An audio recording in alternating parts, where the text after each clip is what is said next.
ഏതായാലും അറ്റ്ലാന്റിക് സമുദ്രം ഒരു സംഘർഷവേദിയായി മാറുന്ന സൂചനകൾ തന്നെയാണ് പുറത്തു വരുന്നത്. ഇപ്പോൾ പുറത്തു വരുന്ന ഏറ്റവും പ്രധാനപ്പെട്ട വിവരങ്ങൾ അമേരിക്ക വലിയ രീതിയിൽ തന്നെ സൈനിക വിന്യാസം നടത്തുന്നു. അത് എന്തിനു വേണ്ടിയിട്ടാണ് എന്നൊരു വലിയ ചോദ്യം തന്നെ ഉയരുന്നു. കാരണം ഈ യുദ്ധവിമാനങ്ങളും യുദ്ധക്കപ്പലുകളും മറ്റും ബ്രിട്ടനിലേക്കാണ് അവർ നീക്കിക്കൊണ്ടിരിക്കുന്നത്. ബ്രിട്ടനിലെ വിമാനത്താവളങ്ങളും വ്യോമത്താവളങ്ങളിലും അടക്കം 14 C-17 ഗ്ലോബ് മാസ്റ്റർ 3 കാർഗോ ജെറ്റുകളും 2 സായുധ AC-130J ഗോഡ്സ്റ്റർ റൈഡർ ഗൺഷിപ്പുകൾ അടക്കം പീരങ്കികളും മിസൈലുകളും അടക്കം ബ്രിട്ടനിലെ വിവിധ വ്യോമത്താവളങ്ങൾ ഇതിനോടകം തന്നെ വിന്യസിച്ച് കഴിഞ്ഞിരിക്കുന്നു. കൂടാതെ 5 MH-60M ബ്ലാക്ക് ഹോക്ക് ഹെലികോപ്റ്ററുകളും എത്തിച്ചിട്ടുണ്ട്. ഒരു MH-47G ചിനൂക്ക് ബ്രിട്ടീഷ് ഹാങ്ങറിൽ കിടക്കുന്നതായിട്ടുള്ള വിവരങ്ങളുമുണ്ട്. ഇത് എന്തിനു വേണ്ടിയിട്ടാണ്? റഷ്യയുടെ ഭാഗത്തു നിന്ന് ഒരു അറ്റാക്ക് ഉണ്ടാകുമോ, അതോ റഷ്യ ആക്രമിക്കണം? കാരണം നിലവിൽ അറ്റ്ലാന്റിക് സമുദ്രത്തിൽ റഷ്യയുടെ അന്തർവാഹിനികളും മറ്റുമൊക്കെ ഉണ്ട്.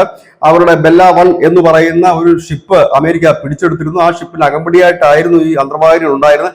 ആ ഭാഗത്തു നിന്ന് എന്തെങ്കിലും തരത്തിൽ ആക്രമണം ഉണ്ടാകുമോ, അതോ ഇനി കൊളംബിയ അടക്കമുള്ള രാജ്യങ്ങൾ പിടിച്ചടക്കും എന്ന് ട്രംപ് പറഞ്ഞിരുന്നു. അതിനുള്ള നീക്കത്തിന് വേണ്ടിയിട്ടാണോ, ഗ്രീൻലാൻഡ് പിടിച്ചെടുക്കുന്നതിന് വേണ്ടിയിട്ടാണോ?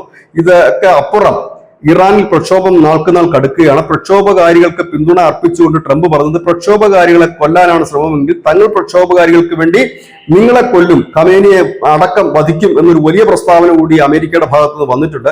ഈ ഒരു സാഹചര്യത്തിൽ എങ്ങോട്ടേക്കാണ് ട്രംപ് ലക്ഷ്യം വെക്കുന്നതെന്ന് വ്യക്തമായിട്ടുള്ള നിലവിൽ എന്തായാലും വലിയൊരു സൈനിക വിന്യാസം തന്നെ, സൈനിക നീക്കം തന്നെ ബ്രിട്ടനിൽ അടക്കം അമേരിക്ക നടത്തുന്നു. News desk news India Malayalam.